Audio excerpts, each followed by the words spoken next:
जय हिंद। वापस से मार्केट एक अच्छे खासे पॉजिटिव नोट पर क्लोज हुआ, जहां पर back to back Nifty close हुआ, ऑलमोस्ट 25,000 के आसपास आ गया, 25,000 के आसपास आ गया।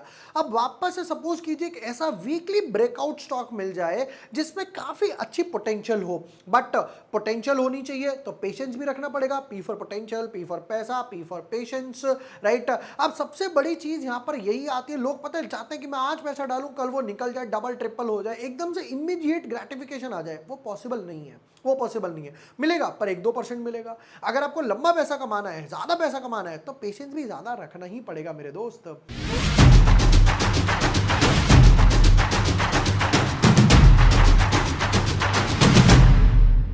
हाय everyone, my name is Vibor Vashne, I am a SEBI registered research analyst. आज के वीडियो में देखेंगे कि ऐसा 25 रुपए का स्टॉक जिसके फंडामेंटल्स चेंज हो रहे हैं और वो टेक्निकली भी दिखाई दे रहा है कि चेंज हो रहा है और फंडामेंटली भी दिखाई दे रहा है। क्या चेंज आ रहा है, फंडामेंटल में क्या क्या अप एंड डाउन आ रहे हैं, क्या आगे के रेशियोज बन सकते हैं, क्या लेवल्स बन सकते हैं, ये सब आज वीडियो में देखने वाले हैं। Without wasting time deep dive करते हैं अपने एनालिसिस में। But yes, before moving ahead, अगर अभी तक आपने चैनल सब्सक्राइब नहीं किया है, या आईपीओ का एनालिसिस, इंट्राडे एंड स्विंग की स्ट्रैटेजी मैंने ऑलरेडी डाल दी है, फिर उसके बाद ये मल्टी बैगर स्टॉक्स, ये भी लास्ट टाइम हम लोगों ने टेक्नो फंड एनालिसिस देखा था। अभी देखो वीडियो कितना दिखा रहा है, 8-9 दिन पहले डाली थी और अभी तक 20% के गेन्स ऑलरेडी दे चुका है। ये वो पावर है टेक्निकल एनालिसिस देखने की, फंडामेंटल एनालिसिस देखने की, ये वो मजा आता है देखने में। इस बार का जो हम लोगों ने स्टॉक पिक किया है वो है SEPC, यानी कि श्री राम ईपीसी। श्री राम ईपीसी क्यों पिक करा, पहले तो वो चार्ट का स्ट्रक्चर समझते हैं। यहां पर अगर मैं देखूं तो एक ऐसा दिखाई दे रहा है, लास्ट प्रीवियस लो जो है उसको प्रोटेक्ट कर रहा है। ये फिर ये यहां पे डबल बॉटम बेस बनाया, ऊपर गया, फाइनली जाकर ये जो रेजिस्टेंस थी इसको क्रॉस किया और यहां पे वॉल्यूम काफी अच्छा लग रहा है। बट उससे भी मोस्ट इंपॉर्टेंट स्ट्रक्चर क्या है ये देखिएगा। अब यहां पर पाओगे कि भाई ये यहां पर पहले एक को प्रोटेक्ट करा, फिर यहां प्रोटेक्ट करा, फिर ये बेस, फिर ये बेस, अब जाकर ये बेस बन गया और यहां से हाइयर लो के फॉर्मेशन में ऑलरेडी जाना शुरू हो चुका है, इस चैनल में मूव करना शुरू हो चुका है। बट अब क्वेश्चन ये आ रहा है कि भाई जब ये ऑलरेडी इतना गिरा था, अगर हम देखें तो यहां पर देखो ये ऑलरेडी इतना गिरा था, यहां से गिरते हुए आया, फिर उसके बाद 2-3 साल में साइड में पड़ा रहा, फिर उसके बाद अब ऐसा क्या हो रहा है कि ये ऊपर की तरफ जा रहा है। अब इसके लिए फंडामेंटल्स की जरूरत है। चलिए एक काम करते हैं, फंडामेंटल बाबू के पास चलते हैं। तो पहले तो यहां पर एक न्यूज आई, न्यूज क्या बोलती है जी, We would like to inform you that our company had received the final acceptance certificate from the Hutti Gold Mines for the contract agreement received in the year 2013. Total value 232 crore थी. Construction of a new circular shaft with a complete winding installation. ये वो इन्होंने आकर दे दिया, यहाँ पर सारा कुछ बता दिया, ठीक है। अब इसके मेन फंडामेंटल्स पे आते हैं जरा, देखते हैं जी। क्वार्टर रिजल्ट से शुरू करते हैं। क्वार्टर रिजल्ट थोड़ा सा लगेगा आपको छोटा, तो मैं काम करता हूं, इसको ना इधर की तरफ से पढ़ लेते हैं जरा। लास्ट 7-8 क्वार्टर रिजल्ट देखें जरा।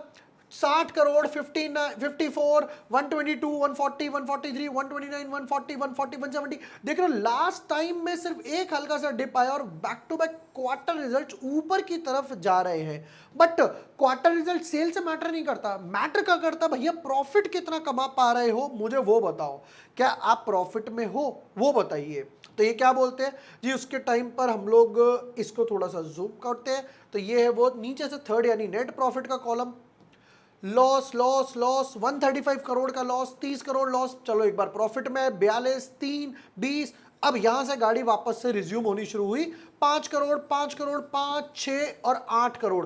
अब वापस से धीरे धीरे धीरे धीरे देख रहे हो कि लास्ट 5-6 क्वार्टर से ये प्रॉफिट में आने का पूरा पूरा ट्राई कर रहे हैं। तो ये एक स्ट्रक्चर जो है ना, ये दिखाता है कि भाई क्या वापस से कंपनी अपने फंडामेंटल्स को पिकअप कर पाएगी या नहीं कर पाएगी। उससे भी मोस्ट इंपॉर्टेंट इंटरेस्ट, यानी कि जितना ये ब्याज दे रहे थे 26, 28, 29, 28, 27, यहां पे देखो ब्रेक लगा 11, 12, 9, 9, 11, 11, 12, 12, वापस से 9, 11, 9, 11, 9, 12 के आसपास रह गया। तो ये जो इंटरेस्ट बचा वो यहां प्रॉफिट में आपको दिखाई दे रहा है। एक बार इसके काम करते हैं, ईयरली सेल्स पर भी नजर मार लेते हैं कि भाई ईयरली सेल्स क्या बोलती है। 500, 500, 700, 800, 1200, 1200, 500, 300। अब ये वो टाइम है वापस से पिकअप करने का। 329, 380, 561 और अभी अप्रोक्सीमेटली इनके हिसाब से 594, 600 के आसपास जा सकती है। ठीक है, फिर उसके बाद अगर देखा जाए ऑपरेटिंग प्रॉफिट, पैट मार्जिन, अब आते हैं वापस से नेट प्रॉफिट के कॉलम पे। तो नेट प्रॉफिट में क्या हुआ, लॉस लॉस लॉस लॉस, और ये देखो -264 का लॉस, -5 करोड़ का लॉस और 23 का प्रॉफिट। तो देख रहे हो लॉस बड़ा, कम हुआ और वापस से प्रॉफिट में आ गए। ये चीज चार्ट पे भी नजर आ रही है स्ट्रक्चर। और वैसे भी यार देखो, अगर आप एक्सपेक्ट कर रहे हो कि 25 रुपए के पेनी स्टॉक है उसके फंडामेंटल्स मिल जाए अल्टीमेट, वो पॉसिबल नहीं है। क्यों? अगर इसके फंडामेंटल्स बढ़िया होते तो ये पेनी स्टॉक नहीं होता, एफआईआई डीआईआई सब इसमें ऑलरेडी माल भर चुके होते। नेक्स्ट पार्ट पर आते हैं।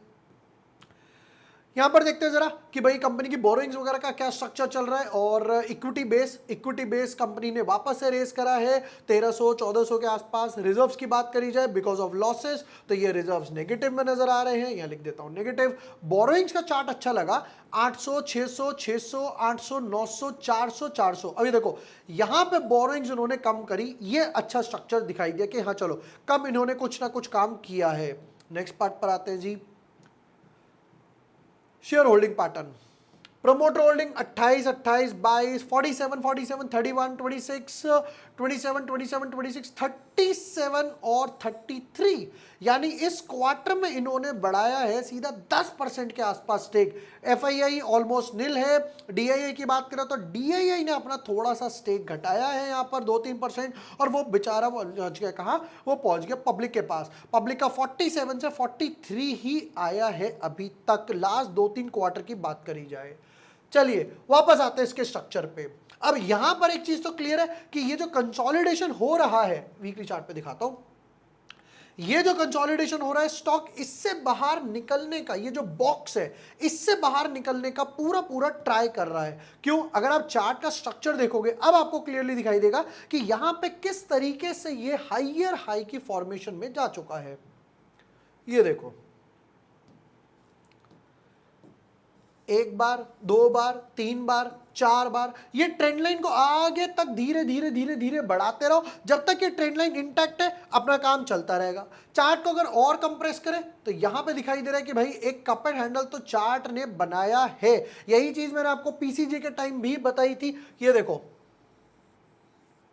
बेसिकली राउंड बॉटम में क्या हुआ वो समझते हैं। स्टॉक में प्रोबेबली कोई बैड न्यूज आई, कोई नहीं, बहुत अल्ट्रा बैड न्यूज आई होगी प्रोबेबली, जिसकी वजह से ये स्टॉक टंबल डाउन करता गया। अब ये यहां पर अंडरलाइन कर रहा है, किसी को लगता है कि फंडामेंटल्स चेंज हो सकते हैं, वो उस पर बेट कर रहा है, और अब धीरे धीरे धीरे धीरे ऊपर जाने के लिए स्टॉक बेताब है। अब ये तो क्लियर है 25 रुपए का स्टॉक, आप ये नहीं बोल सकते कि आज कल परसों या एक साल में जाकर ये अपना बड़ा राउंड बॉटम ऐसे कंप्लीट कर देगा, 25 का 280 हो जाए 10x। That is definitely not possible in 1 year as well. तो इसके लिए हम लोग क्या क्या टारगेट्स निकाल सकते हैं वो देखते हैं।